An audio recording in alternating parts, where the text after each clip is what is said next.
한즉 하나님이 우리와 함께 계시다 함이라. 요셉이 잠에서 깨어 일어나 주의 사자의 분부대로 행하여 그의 아내를 데려왔으나 아들을 낳기까지 동침하지 아니하더니 나음의 이름을 예수라 하니라. 아멘. 마태복음과 누가복음 두 곳에 천사가 와서 마리아에게 이제 예수님의 탄생을 알리는 장면이 나옵니다. 또 목자들에게 예수님의 탄생을 알리는 장면도 나옵니다. 하지만 오늘 우리가 읽은 이 마태복음에는 그 천사들이 그 태어날 아기의 이름이 임마누엘이라고 예수님의 이름을 알려주는 장면이 보이죠. 오늘 우리는 임마누엘의 의미를 함께 묵상해 보려고 합니다. 23절에 보면 보라 처녀가 잉태하여 아들을 낳을 것이요 그의 이름은 임마누엘이라 하리라 하셨으니 이를 번역한즉 하나님이 우리와 함께 계시다 함이라. 임마누엘이라고 하는 말의 의미는 하나님이 우리와 함께 계시다라는 의미입니다. 사실 이 안에 무한한 것이 들어있고 우리는 그래서 오늘 하나님이 우리와 함께 계시다라는 의미를 살펴보려고 합니다. 먼저 예수님이 하나님이시라는 의미죠. 그리고 하나님이 우리와 같은 모양이 되셨다는 의미고, 그리고 오셔서 우리와 함께 계신다라는 의미입니다. 차례로 하나씩 생각해 보겠습니다. 우선 하나님이 우리와 함께 계시다이기 때문에 첫째로 임마누엘의 첫 번째 의미는 하나님, 예수님께서 바로 하나님이시다라는 의미입니다. 너무 당연한 이야기 같죠? 하지만 그렇게 당연하지 않습니다. 우리가 읽은 이 23절 말씀은 사실 이 마태가 이사야서 7장 14절 말씀을 인용한 것인데요. 이사야서 7장 14절 말씀은 이렇습니다. 그러므로 주께서 친히 징조를 너희에게 주실 것이라. 보라 처녀가 잉태하여 아들을 낳을 것이요 그의 이름을 임마누엘이라 하리라. 하나님께서 이미 오래전에 이사야 선지자를 통해서 주신 예언의 말씀이에요. 그러니 긴 세월 동안 이스라엘의 율법 학자들 그리고 바리새인들, 종교 지도자들, 이 모든 사람은 이 예언을 모르는 사람이 없었고, 하지만 이 사람들은 이 예언을 어떻게 이해했냐면 언젠가 하나님께서 우리에게 다윗과 같은 정말 위대한 구원자, 지도자, 왕을 우리에게 다시 주실 것이고, 하나님이 다윗과 함께 하셨던 것처럼 우리에게 주실 그 새로운 지도자, 그 위대한 왕을 하나님께서 돌보시고 그 사람을 통해서, 그 지도자를 통해서 우리는 하나님을 지금과 같지 않고 훨씬 더 가까이, 하나님이 진짜 우리와 함께 계신다라고 여기도록 하나님께서 그렇게 우리에게 해주실 것이다. 이렇게 하나님이 우리와 함께 하신다라고 하는 것을 이렇게 약간 비유적으로, 언젠가 하나님이 우리에게 오실 것이다 라고 하는 것을 비유적인 의미로 그렇게 생각하고 있었습니다. 그런데 오늘 마태는, 성경은 그렇게 말하고 있지 않죠. 그것이 아니라는 거예요. 그렇지 않다. 너희가 심히 오해하였다. 문자 그대로 이 모든 일은 실제로 일어나는 일이 된다는 거예요. 예수님께서는 우리와 함께 실제로 여기 계시는 하나님이 맞다. 왜냐하면 예수님께서 이 땅에 오실 때 사람을 통해서, 즉 어떤 한 남자와 여자의 결혼을 통해서 오신 것이 아니고 성령을 통해서, 마리아를 통해서 그분이 오셨기 때문에 그분은 그냥 사람이 아니고 하나님이시다. 그렇게 말하고 있는 거죠. 한번 생각해 보십시오. 신약 성경을 적은 모든 저자들은 다 유대인들이고 예수님의 제자도 다 유대인들입니다. 오늘 이 글을 적고 있는 유대인 마태는 예수님이 하나님이다 이렇게 말하고 있죠. 그리고 요한복음을 적은 사도 요한도 당연히 유대인인데 요한복음 1장 그 앞부분에 그 유명한 구절이 있죠.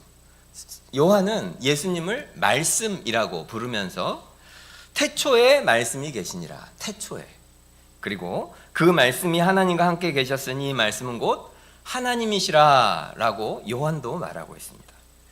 또 유대인 중에 유대인이라고 할 수 있는 이 바울도 골로새서 2장에 보면 하나님의 모든 충만하심, 그러니까 하나님의 하나님 되시는 모든 속성, 본질, 실체, 그 모든 것이 육체로서 예수 그리스도 안에 다 있다, 충만히 거한다, 이렇게 표현하고 있습니다. 그러니까 하나님의 하나님 되시는 모든 속성이 사람의 몸을 입고 오신 예수 그리스도 안에 일부가 아니라, 한 부분이 아니라 전체 다가 예수님 안에 다 있다고 분명히 말하고 있습니다.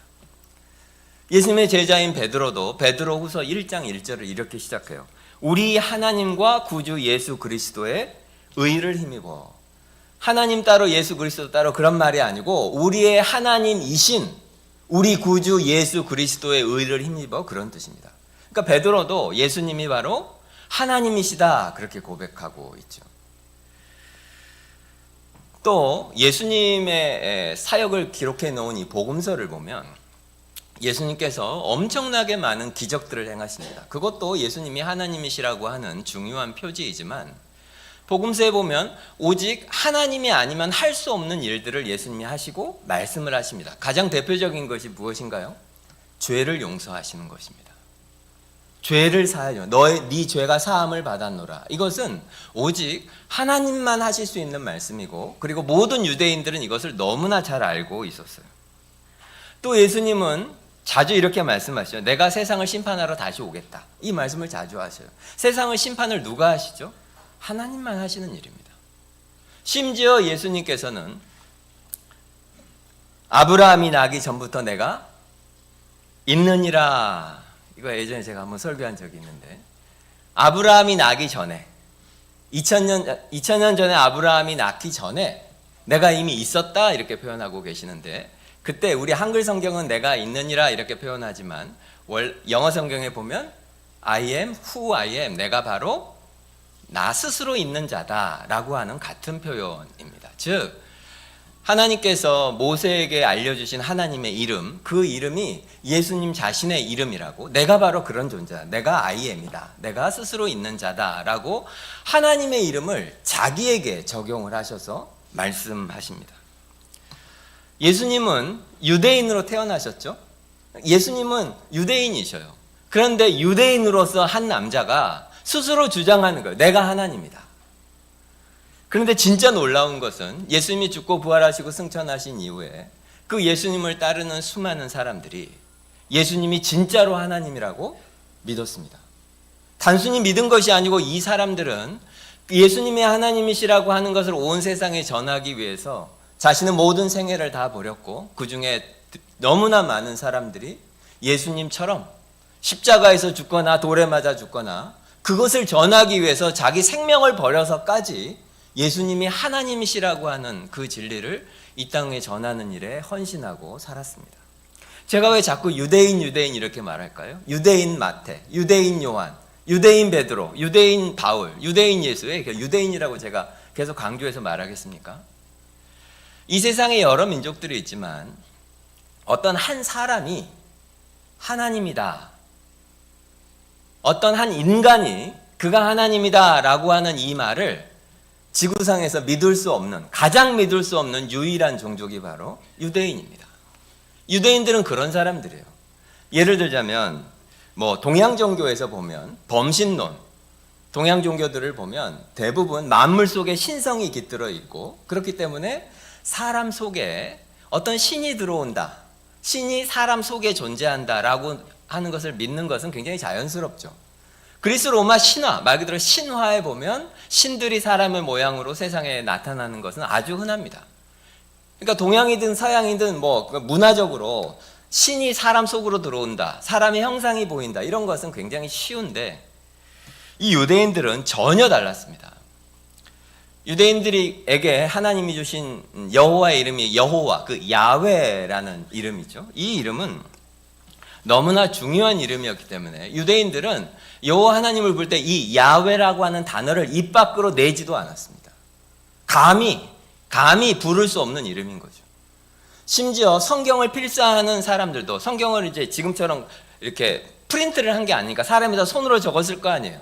그럼 여호와라고 하는 이름이 나오면, 글씨가 나오면 그 사람들은 그 글씨를 적지도 못했어요. 곧바로 나가서 그 글자를 적기 전에 그 사람들은 정결 예식을 행했습니다.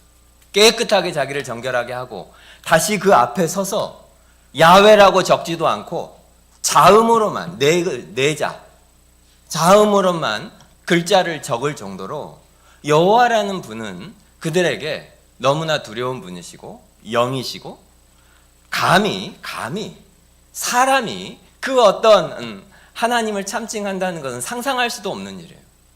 실제로 유대인들이 예수님이 자기 자신을 하나님의 아들이라고 하고 아버지라고 부르고 이렇게 할 때 신성모독이라 하면서 예수님을 돌로 쳐 죽이려고 하지 않습니까? 유대인들에게는 상상도 안 되는 일이에요. 그런데 그런 유대인들 중에 일부가 예수님이 이 땅에 오셔서 그분이 보여주신 그분의 삶과 그분의 말씀과 가르침, 무엇보다도 그분의 십자가 죽음과 부활, 이것을 보고 예수님이 바로 이사야 선지자가 예언했던 바로 우리가 오랫동안 기다려왔던 바로 그 메시아 하나님이시다 라고 하는 것을 믿었고, 그리고 그것을 전하는 일에 자신의 목숨까지 거는 사람들이 생겨났습니다. 여러분은 예수님이 하나님이시라는 것을 믿으십니까? 조금 더 진지하게 생각하셔야 합니다.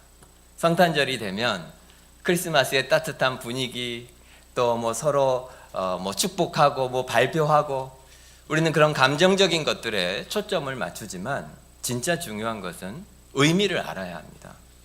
우리가 도대체 왜 이 모든 것들을 하는지. 예수님이 하나님이시라고 하는 것은 굉장히 중요한 의미가 있어요. 첫째로 예수님이 진짜로 하나님이시라면 그것은 우리한테 너무나 중요한 선택을 하게 합니다. 우리 앞에 갈림길을 두신다는 거죠. 예수님께서 바로 하나님이신데 사람의 몸을 입고 오셨다. 그걸 교리에서 뭐라고 부르죠? 성육신이라고 부르죠. 하나님이 육신을 입고 오셨다. 성육신. 그런데 우리가 진짜로 이것을 믿느냐 안 믿느냐는 너무나 거대한 선택입니다. 실제로 복음서를 보십시오. 복음서를 보면 예수님을 만나는 사람들이 무한히 많이 등장하죠. 그런데 그때마다 예수님은 정말로 마치 홍해를 가르는 것처럼 사람들을 양편으로 쫙 나눕니다. 예수님을 죽이려고 하는 사람, 그리고 예수님 앞에 엎드려서 절하고 주여 저를 떠나소서 경배하는 사람, 이렇게 크게 사람들을 나눠 놓습니다. 어떤 사람은 분노하면서 예수님을 죽이려고 하고, 아니면 무서워서 도망가고, 아니면 어떤 사람들은 엎드려서 절하고 그분을 경배하고. 무엇 때문입니까? 그분의 말씀 때문이에요. 내가 하나님이다. 여러분에게 이게 어떻게 들리세요? 우리한테 너무 당연한 말이지만 2000년 전 사람들에게는 그렇게 쉬운 일이 아니었습니다. 정말로 성경이 말하고 있는 것처럼 예수님이 바로 오랫동안 구약 성경이 예언했던 그분이 맞으시고, 그리고 예수님 스스로 주장하고 있는 그 하나님의 아들이 정말로 맞다면, 그러면 어떻게 해야 되겠습니까? 너무나 당연하지만 우리한테 지금 중요한 건 없어요. 만약에 우리 가운데 예수님이 다시 나타나신다면 여러분, 우리가 어떻게 해야 되겠습니까? 아, 내가 오늘 식사당번인데, 내가 오늘 오후에 할 일이 있는데 잠깐만요. 그럴 수 있습니까? 예수님이 만약에 정말로 성경이 말씀하시는 그분이 맞고 예수님이 스스로 주장하시는 그분이 진짜로 맞다면 우리는 그분 앞에 엎드려야 되고 더 이상 중요한 일이 없을 거예요. 지금 좀 회사 일이 바빠서요. 그런 이야기는 절대로 할 수가 없을 거예요.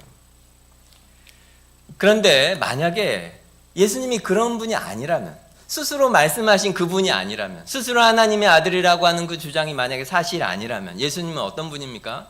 거짓말쟁이죠. 사기꾼이죠. 사이비 교주거나 아니면 정신이 이상한 과대망상자이거나 그렇겠죠. 그러면 그런 사람들은 어떻게 해야 되겠습니까? 당연히 그런 사람들을 피해야 될 것이고, 그런 사람과 어울리면 안 될 것이고, 심지어 이 사회에 악한 영향을 끼치면 그런 사람은 이 사회에서 격리시키거나 퇴출시켜야 되겠죠. 그런데 제가 이 말씀을 왜 들으냐면 성경을 잘 보십시오. 예수님을 만난 사람들이 어떻게 반응하는지 둘 중에 하나예요. 예수님을 정말로 만난 사람들이 예수님을 만난 다음에 마치 교회 와서 그냥 설교 한 편 듣고 나서 아이고 강의 좋았어요. 그리고 여러 가지 좀 생각할 거리들을 주시네요. 감사합니다. 하고 악수하고 헤어질 수 있겠습니까? 성경에는 예수님을 진짜 만난 사람 중에 그런 식으로 뻣뻣하게 예수 앞에 말하는 사람은 단 한 사람도 없었습니다. 둘 중에 하나예요. 예수님을 죽이거나 미워하거나 분노하거나 아니면 그분 앞에 엎드려서 완전히 절하거나. 교회에 오고 예수를 믿고 심지어 성탄절이라고 우리가 이제 이번 주 중에 성탄 감사 예배 드리게 되죠. 그런데도 내가 예수를 믿는다고 하는 고백이 있는데, 그런데 삶에 진짜 변화가 교회 안에 있는 성도들조차 신앙생활을 수십 년을 했는데도 정말로 그 안에 예수 닮은 그런 성품이 나타나지 않는 가장 중요한 이유가 무엇일까요? 왜 우리 속에, 제가 오늘 아침에 여러분한테 드린 묵상 혹시 읽어보셨습니까? 아직 못 읽어본 분 계시면 설교 끝나고 다시 읽어보십시오. 왜 우리 속에 그런 격동이 없을까요? 미워하든지 아니면 그 앞에 엎드려서 모든 걸 던지든지 왜 그런 게 없을까요? 우리 속에. 예수님이 누군지 모르기 때문입니다. 그리고 설교를 아무리 들어도, 예수님이 아무리 이렇게 주장을 해도 그것을 진짜로 진지하게 지적으로 생각하지 않기 때문이에요. 진짜로 생각을 안 하는 거예요. 그냥 그러려니, 교회 오면 의뢰 듣는 말이거니 그냥 생각하는 거예요. 예수님이 하나님이시다. 그렇지. 그것이 진짜로 무슨 의미인지, 그렇다면 나에게 그것이 어떻게 내 삶을 바꿀 것인지에 대해서 너무 진지하게 생각을 하지 않기 때문입니다. 예수님이 하나님이시라는 주장은 우리 앞에 너무나 거대한 선택을 하게 해요. 어떻게 살 것인가? 나는 무엇을 위해서 살 것인가? 하지만 이것은 우리에게 큰 선택이기도 하지만 예수를 믿는 우리에게 너무나 큰 위로이고 소망이 됩니다. 예수님이 왜 이 땅까지 오시게 됐겠습니까? 왜 사람의 몸을 입고 하나님이 이곳에 오셔야만 했습니까? 우리가 교리를 아는 것처럼 예수님은 오셔서 우리에게 이렇게 잘 살면 너희가 천국 간다, 그걸 우리에게 가르쳐주러 오신 게 아니죠. 예수님이 왜 오셨죠? 방법이 없기 때문입니다. 그 방법 말고 다른 길이 없기 때문에.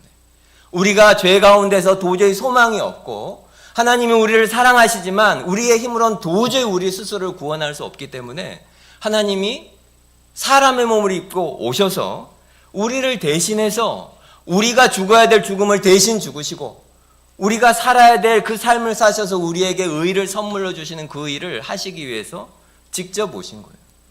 예수님은 우리한테 편지를 보내서 이렇게 살면 된다, 사람을 보내서 내가 이렇게 살면 된다, 그렇게 가르쳐 주시는 분이 아니시고 우리를 직접 그 죽음 가운데서 우리를 들어서 우리를 구원하여 내시기 위해서 그분이 오셨습니다. 그분이 사람에 대해 오셨다는 것은 그래서 우리에게 큰 은혜이고 또 동시에 큰 소망입니다. 왜냐하면 하나님이 우리를 버리지 않으셨다는 뜻이기 때문에 그런 거죠. 하나님이 우리를 버리지 않으셨어요. 예수님이 오실 때 만약에 그분이 정말로 하나님이시니까, 하나님이신 그분이 이 땅에 오시면 그건 무슨 날입니까? 심판의 날입니다. 하나님이 이 땅에 오신다고 하는 것은 심판의 날이에요. 그런데 그분이 처음 오실 때 어떻게 오시죠? 구유의 어린아이의 모습으로, 정말로 약한 모습으로 오십니다. 만약에 하나님께서 그냥 이 시간에, 오늘 이 순간에 하나님이 다시 우리 가운데 임재하시면 그것은 무슨 뜻이죠? 모든 죄인에게는 영원한 심판을 받는 순간이 될 것입니다. 하지만 하나님께서는 우리를 사랑하셨고 우리에게 기회를 주시는 거예요. 그래서 우리 심판자로 오시는 것이 아니라 그분이 택한 자들을 구원하시는 구원자로 이 땅에 어린아이의 모습으로 오셔서 우리에게 기회를 주셨어요. 그분이 다시 오시는 그날에 우리가 우리의 죄 때문에 영원한 심판을 받지 않도록 예수님께서 길을 열어주셨습니다. 아담 이후에 태어난 모든 인간들, 그리고 우리의 삶을 보아도 우리는 죄 때문에 심판받는 것이 너무 마땅한 사람들 아닙니까? 그런데 하나님께서 우리를 영원한 형벌 가운데 포기하지 않으셨다. 이것을 가장 결정적으로 보여주는 것이 바로 성탄절입니다. 여러분 삶을 한번 보십시오. 우리가 믿음으로 살지만 우리가 살고 있는 현실과 우리가 믿음으로 사는 이 삶이 충돌할 때가 얼마나 많은지 모릅니다. 우리의 이상은 높죠. 이런 세상이 됐으면 좋겠고 믿음으로 우리가 살면 의와 평화와 이런 것들이 우리의 삶에서 실제로 구현이 됐으면 좋겠지만 대부분의 경우는 그렇지 않죠. 이 세상이 절망적이고 그리고 이 세상에서 우리가 산다 한들 아무 소망이 없는 것 같은 이런 세상에 예수님께서 우리를 구원하시기 위해서 이 모든 일들을 완전히 해결하시기 위해서 예수님이 오신 거기 때문에 이것은 우리에게 너무나 큰 소망이 돼요. 예수를 믿는다고 해서 당장 모든 일이 해결된 것은 아니지만 그분이 이렇게 하시고 다시 오시겠다고 약속을 하셨기 때문에 그날이 분명히 올 것이다. 지금 우리의 삶에 있는 모든 문제와 고난과 고통들이 다 해결되는 것은 아니지만 이 모든 죄가 관련된 이 문제들이 해결되는 어떤 순간이 분명히 있을 것이다. 그것을 믿을 수 있게 해주는 가장 결정적인 선포, 그 힌트가 바로 성탄절입니다. 언젠가 예수님은 분명히 다시 오실 거예요. 그것을 왜 믿을 수 있습니까? 그분이 성탄절에 오셨기 때문이에요. 오늘 마태가 말하는 임마누엘 하나님의 가장 첫 번째 소식은 그분이 정말로 하나님이라는 거예요. 그분은 하나님이십니다. 그런데 그분은 단지 하나님이시기만 한 것이 아니고 하나님께서 어떻게 하십니까? 우리 가운데로 오셔서 우리들과 같은 모습이 되셨다는 거예요. 성탄절이 굉장히 중요한 요소이고 아까 말씀드린 성육신 교리에서 중요한 요소죠. 하나님이 사람의 육신을 입으셨다. 성육신. 하나님이 사람의 몸을 입으셨다. 이제 그런 뜻이죠. 그러니까 예수님은 어떤 분입니까? 완전한 하나님이시면서 동시에 완전한 사람이기도 했다는 거죠. 사람의 몸 속으로 마치 신이 들어온 것처럼 그런 것이 아니고 예수님은 완전한 하나님이시면서 동시에 완전한 사람이기도 하십니다. 이것이 굉장히 균형이 있어야 돼요. 예수님이 사람이셨다. 예수님에게는 완벽한 100%의 인성이 있으셨다. 신성과 인성이 예수 그리스도 안에서 완전하게 다 있으셨다. 우리는 이것을 생각할 필요가 있습니다. 예수님이 사람이셨다고 하는 게 무슨 의미가 있을까요? 방금 예수님이 정말 하나님이셨다 이렇게 말씀드렸는데 그 예수님께서 하나님께서 사람이 되셨다. 진짜 사람이었다. 이것이 무슨 의미일까요? 마찬가지로 이것이 우리에게 진짜 큰 위로가 됩니다. 예수님이 사람이셨다. 여러분 한번 생각해 보세요. 여러분 인생을 살면서 여러분이 제일 고통스럽고 제일 두렵고 그리고 제일 고난이 있었던 때가 언제였는지 조금씩 다 다르겠죠. 사람마다 다 다른데 우리가 진짜 큰 고통 속에 있게 되면 제일 먼저 느껴지는 감정이 외로움입니다. 그래서 사람들이 진짜 어려운 일이 생기면 사람을 안 만나려고 해요. 그냥 방에만 있으려고 해요. 일이 잘 풀리고 행복할 때는 그냥 온 세상이 내 편인 것 같고 그냥 세상이 아름답고 그냥 사람들도 친근하게 느껴지고 행복해요. 그런데 진짜 어려운 일이 생기고 나쁜 일이 생기고 그러면 온 세상에 나 혼자 있는 것 같아요. 왜 이런 일이 나한테 생겼을까? 왜 그렇게 됩니까? 저 사람이 어떻게 나를 알겠나는 거예요. 어떻게 나를 이해하겠어요? 지금 이 고통을 이해해 줄 사람이 누가 있을까? 이런 생각을 하게 되죠. 그래서 실제로 옆에 와서 위로를 해줘도 그게 귀에 들리지가 않습니다. 당신이 나를 진짜로 알겠어? 하지만 나와 똑같은 일을 겪은 사람을 만나면 이야기가 달라지죠. 그럼 어떻게 됩니까? 내가 지금 경험하고 있는 이 고통을 그 사람이 알면 대화할 때 어떻게 되죠? 내 마음이 그냥 그 사람한테 다 열립니다. 내가 지금 무슨 말 하는지 아시죠? 알죠? 해보셨잖아요. 경험하셨잖아요.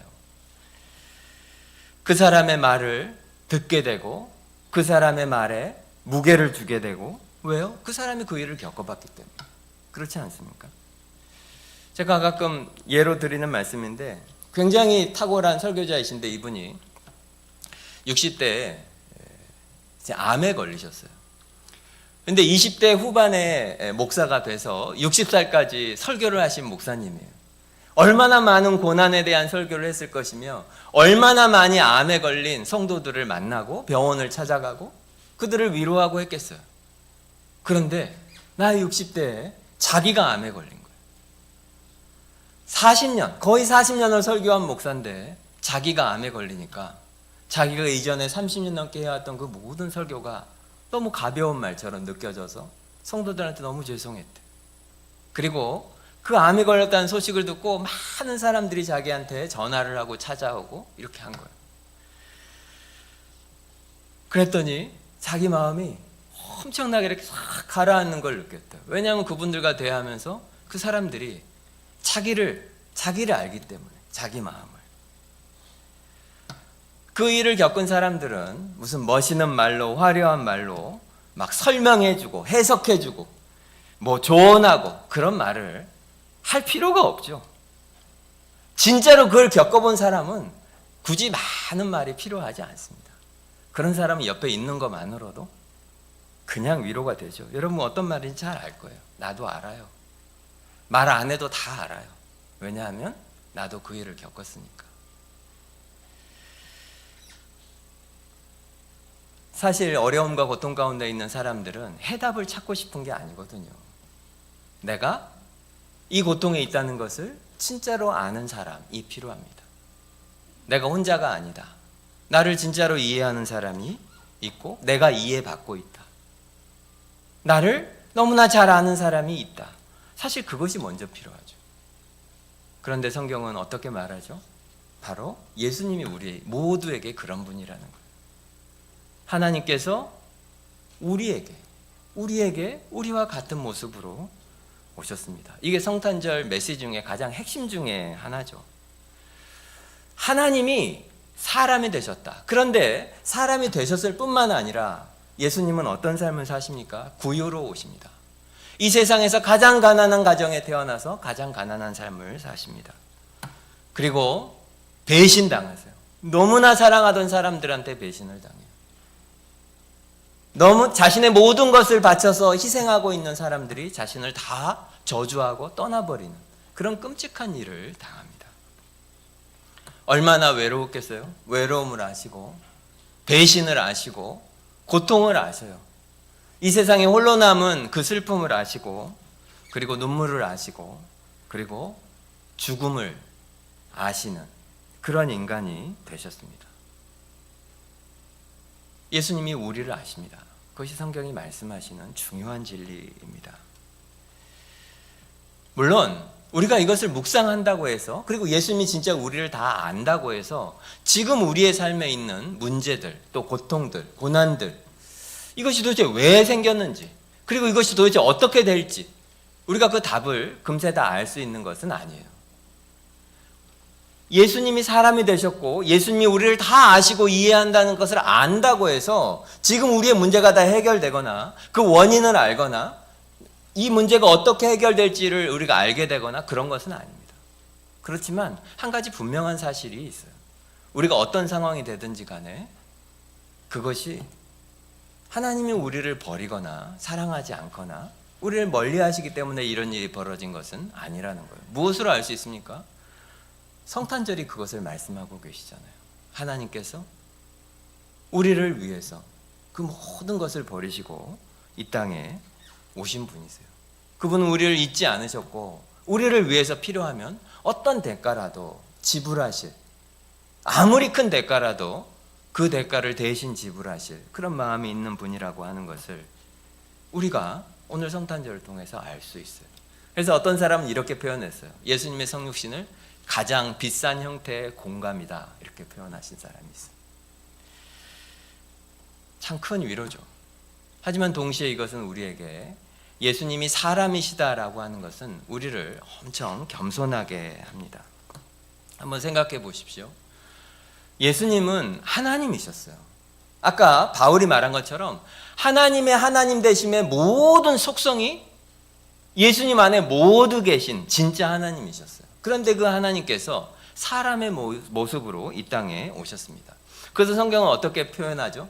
자신의 모든 영광을 비우셨다. 자신의 모든 영광을 버리셨다. 이렇게 표현하고 있죠. 예수님은 이 땅에 오셨을 때 여전히 하나님이셨어요.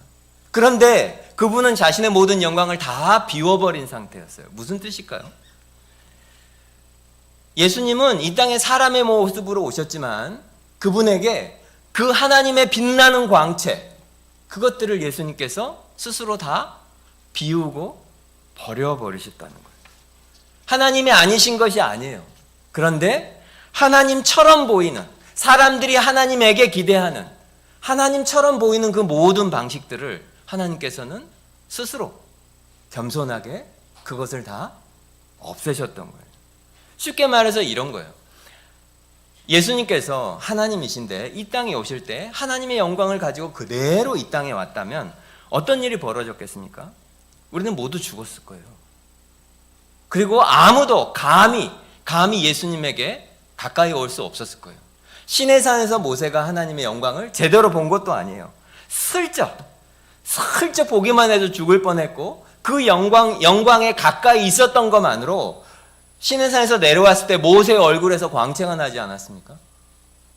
그런데 신약성경에 나오는 예수님을 보십시오. 변화산에서 예수님이 그 영광의 광채로 변했을 때를 제외하고 아무도 예수님을 하나님으로 알아보지 못했어요. 더 정확히 말하면 예수님에게서 하나님처럼 보이는 그 광채들, 그런 것들이 거의 나타나지 않았어요. 그러니까 사람들이 예수님에게 가까이 왔고 함께 식사를 했고 아이들이 예수님에게 달려왔고 예수님 품에 안겼고 예수님을 만졌고, 그렇게 예수님에게 가까이 오는 것을 아무도 두려워하지 않았습니다. 지극히 평범했다는 거죠. 근데 어느 정도까지 평범했습니까? 이사야서 53장에 보면 예수님은 흠모할 만한 외모도, 그리고 소위 말해서 사람을 압도하는 그런 경건한 분위기도, 두려워서 그 앞에서 벌벌 떨게 하는 그런 모습도 없이 너무나 지극히 평범한 사람의 모습으로 예수님은 계셨어요. 아까도 말씀드린 것처럼 예수님은 하나님이셨음에도 불구하고 누구를 위해서? 우리를 위해서. 그분이 구원하고 그분이 사랑할 사람들을 위해서 그분 자신의 하나님처럼 보이는 모든 것들, 화려함, 광채, 이런 것들을 그분을 제한하셨고 비우셨습니다. 그렇다면 우리는 어떻게 살아야 할까요?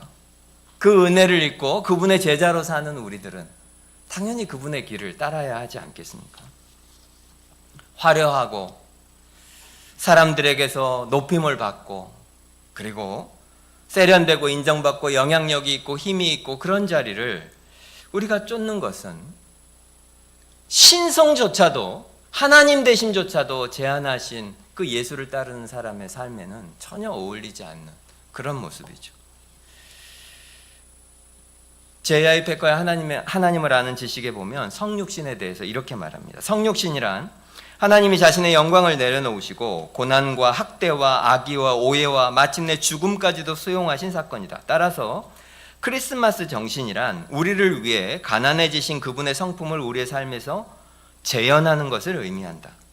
그것은 속물근성이나 더 높은 사회적 지위를 열망하는 모습 속에서는 빛나지 않는다. 오히려 우리 주님처럼 가난해지는 그 원리를 따라서 살며 타인에게 선을 행하기 위해 자신을 내어주고 희생하는 사람들의 모습 속에 크리스마스의 정신이 깃들어 있다. 예수님을 정말로 따르는, 그리고 사람이 되어 이 땅에 오신 이 성탄절의 의미를 우리가 정말로 안다면, 그렇다면 그리스도인인 우리들은 나를 높여주고 그 사람하고 같이 있으면 나한테 좀 기회가 생기고 뭔가 인맥이 되고 또 그런 사람들과 어울리면 내가 꽤 괜찮은 사람으로 여겨질 것 같은 그런 사람들과만 어울리고 그런 사람들을 찾아다니고 그렇게 하지 않을 거예요. 예수님처럼 아무도 주목하지 않는 사람들, 그리고 약한 사람들, 상처 입은 사람들, 그런 사람들에게 가까이 가려고 하게 될 것입니다. 왜냐하면 하나님이신 그분이 우리를 위해서 그렇게 하셨기 때문에, 하나님이신 그분이 자신의 모든 것을 버리고 우리를 위해서 그렇게 하셨기 때문입니다. 구유에까지, 짐승의 구유에까지 낮아지셨기 때문이죠. 하나님이 우리와, 그리고 마지막이 무엇이죠? 함께 계시니라. 그 예수님께서 우리에게 오셔서, 하나님이신 그분이 오셔서 우리와 함께 계셨다라고 오늘 임마누엘의 단어가 말하고 있는데, 이 함께라는 단어는 바로 함께, 이 관계를 말하는 거죠. 관계. 이것이 우리가 임마누엘에서 배워야 될 마지막 세 번째입니다. 예수님이 우리와 함께 계신다. 예수님은 우리와 함께 하시는 하나님이시다. 그런 뜻이죠. 함께 하시는. 마가복음에 보면 예수님께서 제자들을 부르시는데 제자 12사도, 12제자들을 하나씩 예수님이 직접 부르시죠. 그러면서 그들을 세우신 목적을 뭐라고 하냐면 자기와 함께 있게 하시고 라고 표현합니다.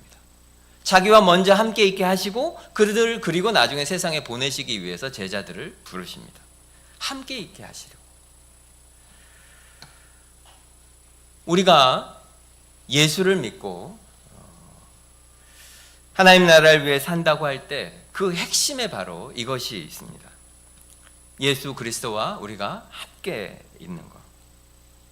사실 근데 이 일은 그렇게 쉽지가 않습니다. 앞에도 말한 것처럼 그분이 진짜로 하나님이 맞다면 사실 이 일은 그렇게 쉬운 일이 아니고 우리 속에서 굉장한 결단과 선택이 필요합니다. 큰 믿음이 필요하고 우리가 흔히 하는 말로 하면 꽤 큰 용기가 필요합니다. 결단이 필요해요. 누가복음 2장에 보면 성탄 이야기가 있는데 그 성탄 이야기는 굉장히 행복한 결말로 끝이 나지만 마태복음 1장과 2장에 나오는 이 성탄 이야기는 굉장한 유혈 사태로 끝이 납니다. 많은 수치 그리고 거절과 고통들이 이 마태복음 1장 2장에 가득하게 나타나요. 마리아가 임신을 했고 지난주에 말씀드린 것처럼 요셉은 그 임신한 그 아이가 자기 아이가 아니라는 것을 분명히 알죠. 요셉은 알죠. 그래서 어떻게 하려고 합니까? 오늘 본문에도 말하지만 조용히 파혼하려고 합니다. 조용히. 그때 천사가 나타나서 그러지 말고 그녀와 결혼해야 한다. 그 아이는 성령으로 잉태된 아이다 라고 말합니다. 지난주에 우리가 공부한 것처럼 한번 생각해 보십시오. 너무나 작은 마을이었을 텐데 수치, 명예 이런 것이 정말 목숨처럼 중요한 2000년 전 고대 근동에서 요셉이 임신을 한 마리아와 결혼한다는 것이 무슨 의미이겠습니까? 한번 생각해 보세요. 결혼을 했어요. 임신한 줄 알았으면 빨리 결혼을 해야 됐겠죠? 그러면 결혼하고 나면 사람들이 개월수를 셌을 거예요. 금세 아이가 태어났을 테니까. 결혼을 했는데 지금 몇 개월 만에 아이를 낳은 거지? 사람들이 숫자를 셌을 거라고. 그러면 무슨 의미겠어요? 결혼 전에, 혼 전에 저들이 관계를 가졌거나 아니면 마리아가 간음을 했거나 둘 중 하나밖에 설명이 안 돼요. 둘 중 어느 쪽이어도 두 사람 모두에게 엄청난 수치고 끔찍한 일입니다. 영원히 그 동네에서 낙인 찍힐 그런 상황이에요. 그런 상황에서 요셉이 이 천사의 말을 들어서 순종한다는 것은 무슨 의미죠? 결혼을 하라고 하면 그것은 그 모든 것을 다 요셉이 수용해야 된다는 의미입니다. 사람들이 오해할 수도 있고 그것 때문에 사람들이 오해하고 이 두 사람을 거절하고 낙인 찍고 그럴 수 있고 그동안 의로운 자로 그 동네에서 평판이 자자했었는데 그 모든 것을 잃는 거 그런 것을 다 감수해야 한다는 말이에요. 그뿐만이 아니에요. 마태복음 2장에 보면 헤롯 왕이 이 예수님을 죽이기 위해서 베들레헴에 있는 아이들을 다 학살합니다. 그러니까 단순히 그 동네 사람들뿐만 아니라 이것은 뭘 말하냐면 이 복음과 예수 그리스도를 향한 온 세상이 가지고 있는 적대감 그것을 보여주는 한 가지 예가 마태복음 2장에 나오는 이 일입니다. 지금 우리는 너무나 편하게 예수를 믿는 것 같지만 사실 예수를 믿고 그분이 하나님이라고 하는 것을 고백하는 일은 상당히 많은 대가를 지불해야 되는 그런 일입니다. 무엇보다도 오늘 성경이 보여주지만 세상이 우리에게 주고 있는 그런 시선, 멸시라는 표현이 적당한지 모르겠지만 그런 것들을 견뎌내야 하는 그런 용기와 믿음이 필요합니다. 여러분 곁에 있는 많은 사람들이 여러분이 예수 믿는지 다 아나요? 여러분 직장에 있는 동료들이 아니면 여러분의 친구들이 여러분이 예수 믿는 것 아십니까? 요셉의 친구들이 아마 요셉한테 정말로 많은 이야기들을 했을 거예요. 진짜로 요셉이 결혼을 한다고 하면 그 마리아랑 결혼을 한다고 하면 옆에 친구들이 뭐라고 했을까요? 요셉한테.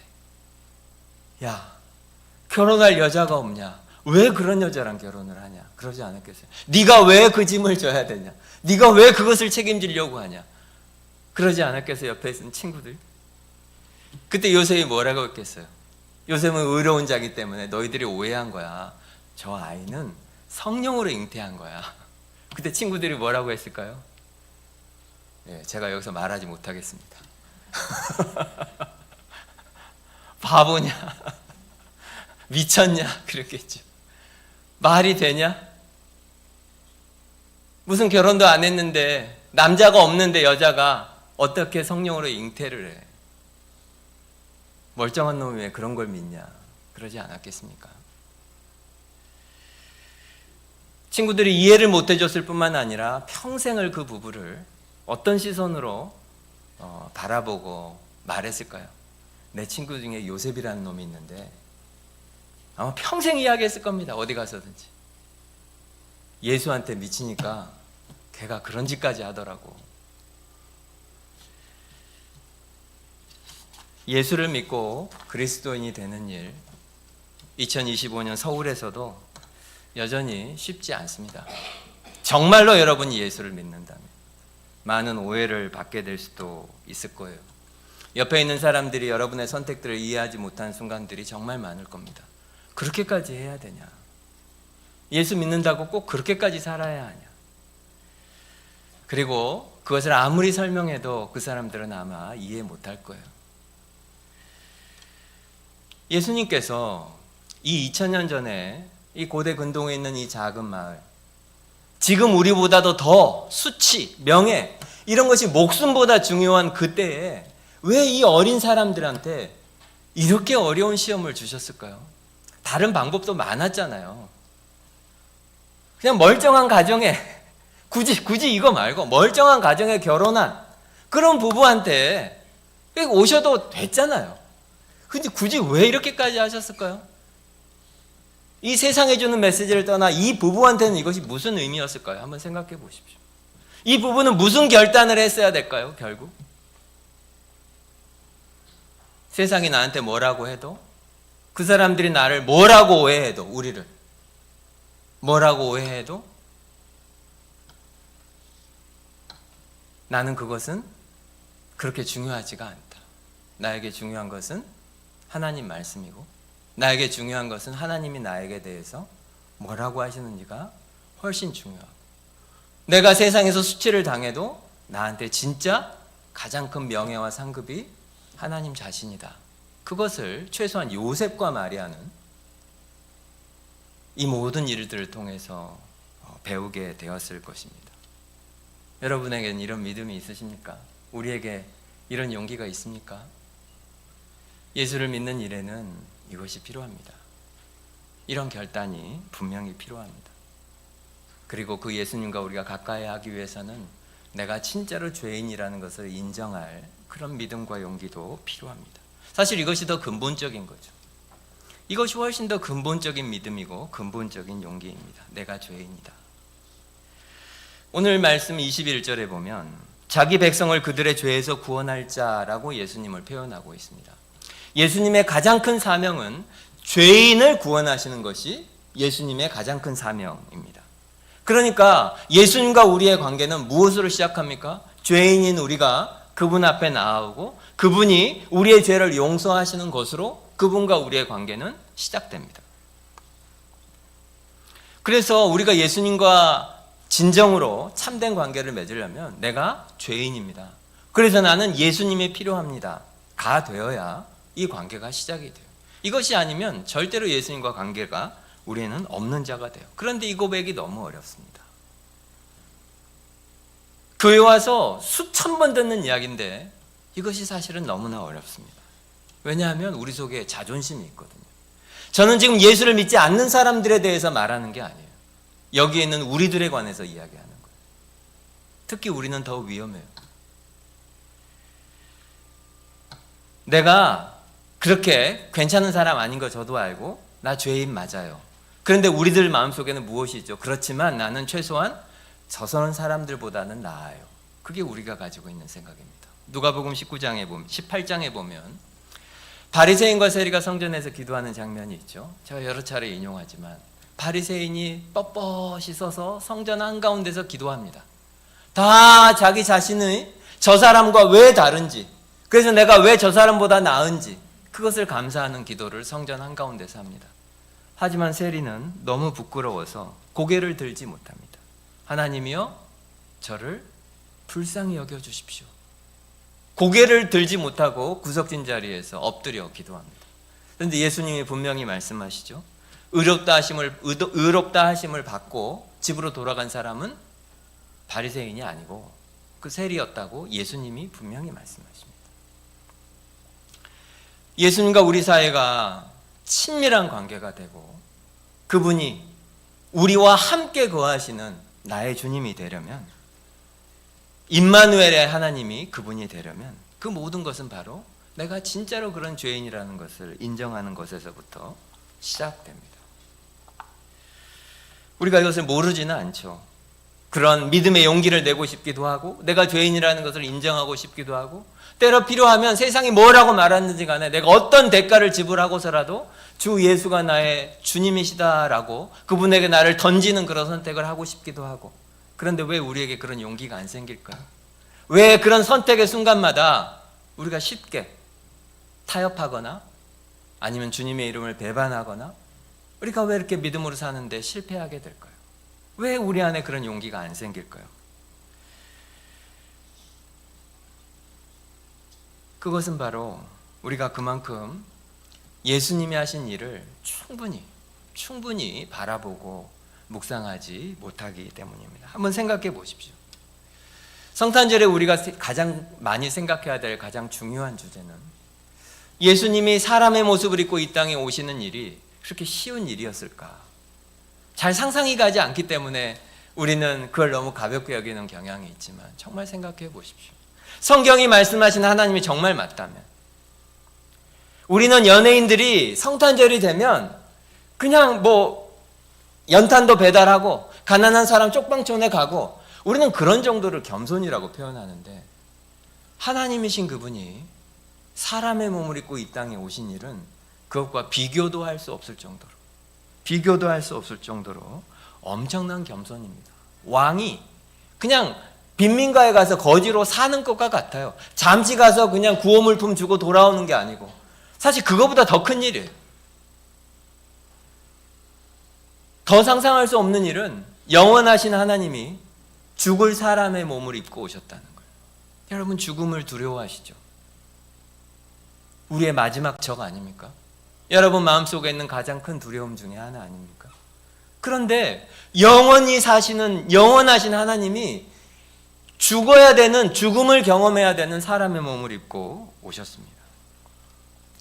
그리고 하나님에게 무한한 능력이 있는데 사람으로 오셔서 사람한테 배신당하고, 사람한테 상처받고, 사람한테 거절당하고, 사람한테 아픔을 느끼는 그런 연약한 인간으로 오셨습니다. 이것은 엄청난 일이에요. 그냥 겸손하다라는 표현으로는 도저히 다 담아낼 수 없는 엄청나게 힘든 일입니다.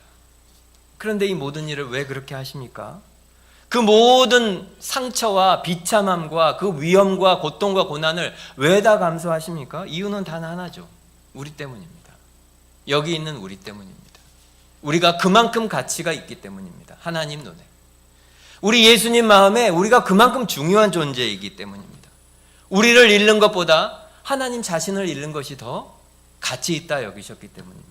우리를 잃는 것보다 하나님 자신을 잃고 하나님 자신의 영광을 잃고 오셔서 그 수많은 고통을 당하는 것이 덜 고통스러웠기 때문입니다. 그것이 성경이 말씀하신 진리예요. 내가 이들을 잃느니 차라리 내 모든 영광을 버리는 것을 선택하겠다. 그것이 성탄절의 의미입니다. 그래서 우리에게 용기가 안 난다면, 우리에게 그런 믿음을 내지를 못하고 자주 실패한다면, 우리가 다시 생각해야 될 것은 우리를 향해서 그분이 보여주신 그 사랑이죠. 아마 저랑 신앙생활 하시면서 여러분은 거의 일주일에 한 번씩 이 말씀을 듣게 될 겁니다. 하지만 결국 모든 힘은 거기서부터 나옵니다. 그분이 우리를 어떻게 사랑하셨는지, 그것을 하기 위해서 어떤 대가를 지불하셨는지, 그것을 알면 알수록 우리 속에서 너무 분명해요. 슬그머니 용기가 생깁니다. 그래, 그냥 한번 해볼까?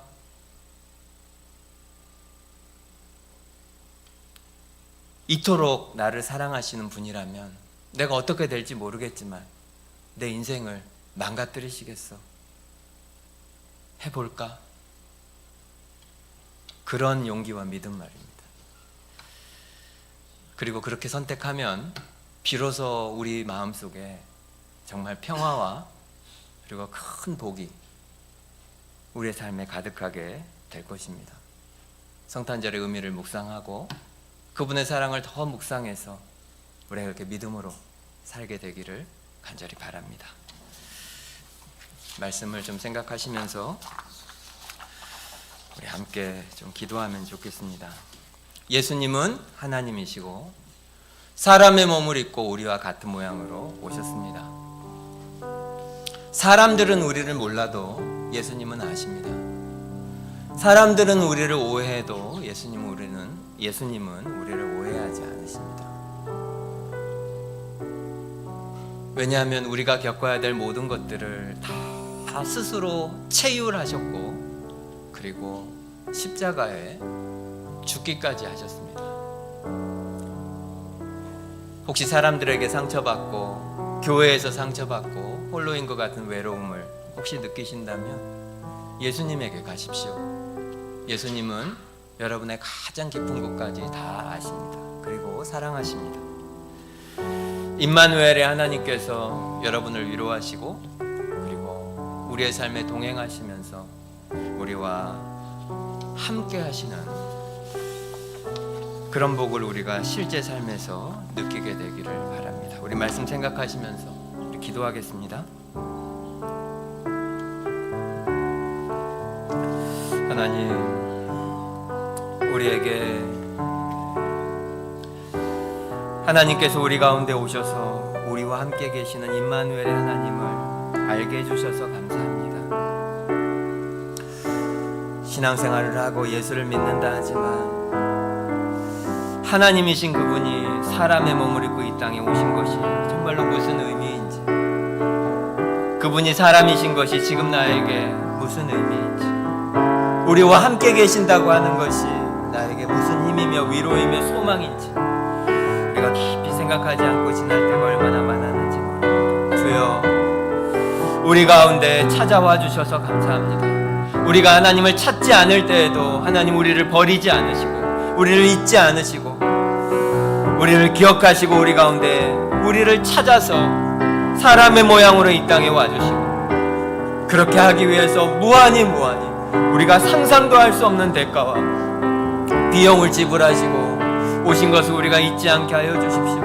이 땅에 오셔서 세상의 거부를 당하시고 거절을 당하시고 상처를 당하시고 우리가 상상할 수 있는 모든 것보다 더 큰 고난과 배반과 또 고통을 당하신 우리 주님이 우리를 아시는 줄을 저희가 믿습니다. 우리의 고난 가운데, 우리의 고통 가운데 우리가 외로움과 두려움을 느낄지라도 주 앞에 나아가게 하여 주십시오. 우리의 인생 되심을 모두 체휼하신 주께서 내가 너를 아노라 하시는 말씀이 우리에게 위로와 소망이 되게 하여 주십시오. 그분의 말씀을 우리가 더 믿고 따르고 신뢰하게 주여 도와주십시오. 주님 오심을 기뻐하고 또 우리가 축복하는 이 성탄절 이 기간에 주여 우리의 믿음을 더욱 새롭게 하여 주십시오. 우리를 위해서 택하신 그 길이 우리 주님에게도 감히 우리가 알 수 없는 크고 어려운 쉽지 않은 일이었음을 우리가 기억하고 그것을 바라볼 때 우리의 속에서 용기가 생겨나게 하여 주십시오. 우리를 이토록 사랑하시는 그분에게 내 인생을 드리는 것이 우리 속에서 두려움이 사라지게 하시고, 우리가 이 길을 어떻게 인도하실지 알지 못하지만 주님을 믿기로 선택하는 그 믿음의 선택 위에 임마누엘의 하나님께서 우리와 동행하시는 그 복을 우리가 믿음의 견단을 통해 경험하게 주여 도와주십시오. 주의 은혜 감사드립니다. 예수님 이름으로 기도합니다. 우리 모두 자리에서 일어나서 하나님께 봉헌하겠습니다.